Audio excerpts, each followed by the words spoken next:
Yo, official pics of the Yeezy 350 V2. That time bronze looked better than gold, and a Jordan boot. Yeah, I thought the same thing. I am Jacques Slade, and this is Today in Sneaks. Let's kick off the week with Adidas and their new version of the Ultra Boost, which is scheduled to release in the next couple of weeks. The model is officially called the Ultra Boost ATR, or all-terrain. From what I can tell, these use the same Primeknit as the other Ultra Boost, but it looks like Adidas has updated it with a fuse that runs along the toe box. This should prevent some of the water from seeping into the knitted upper, but it will not be totally waterproof, that's for sure. This pair rocks a gray and reddish type upper, which fits in with the fall motif, and of course they have that longer wear Continental outsole. A release date for these has not yet been announced, but stay tuned and I'll update you as soon as I know when.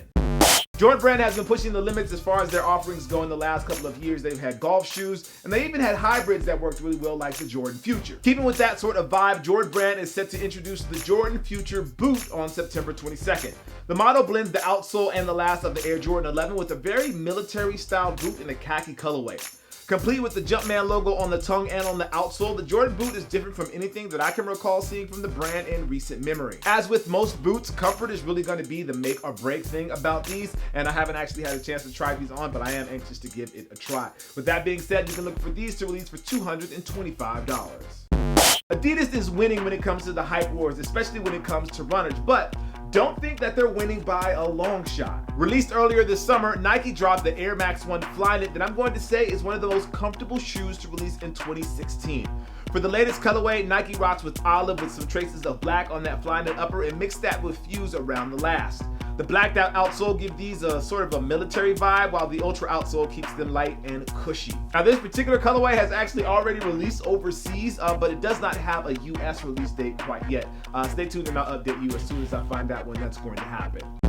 It's an Olympic year, and for some reason the Air Jordan 5 is getting a lot of burn. And the next colorway that's set to release is technically third, but as far as looks go, I kind of think it's first. The upper is obsidian that is accented with white on the midsole and a translucent outsole. The outsole looks pretty clean. The highlight of the whole shoe is the tongue, which boldly rocks a bronze or metallic red bronze, as Nike calls it. A gold Jumpman completes the branding on the liner, and there's a bit of a speckled bronze that shows up on the teeth of the midsole as well.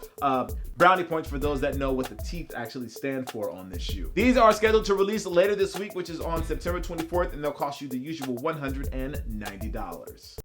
The next season of the Adidas and Kanye saga is set to happen this weekend, and official pics of the V2 of the shoe have officially dropped. Officially, the shoes are actually called the Adidas Yeezy Boost 350 V2. The model is covered with Primeknit over the upper, and I actually had a pair of these in hand over the weekend while I was out at SneakerCon, and my first thought is that these feel more substantial than the previous pair, if that makes sense. It's almost like these are a better quality than the regular version of the Yeezy, or the past version of the Yeezy. If you're trying to get yourself a pair of these, then you're gonna have to hit the Confirmed app on Wednesday. That's when the Confirmed app goes live on Wednesday, but these actually release on Saturday, and the pricing for these is gonna be $220 for the Solar Red and Beluga Yeezy 350 Boost V2.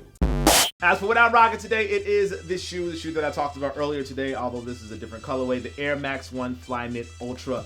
These are mad comfortable. I know people are all on the NMDs and the Ultra Boost, but these are really comfortable as well. So if you haven't tried these on, I definitely recommend you give them a try. Anyway, if you haven't already, make sure you like, favorite, and subscribe. That way you know whenever something awesome is happening right here on this channel. I am your host, Jacques Slade. This is Today in Sneaks, and I'll see you soon. Peace.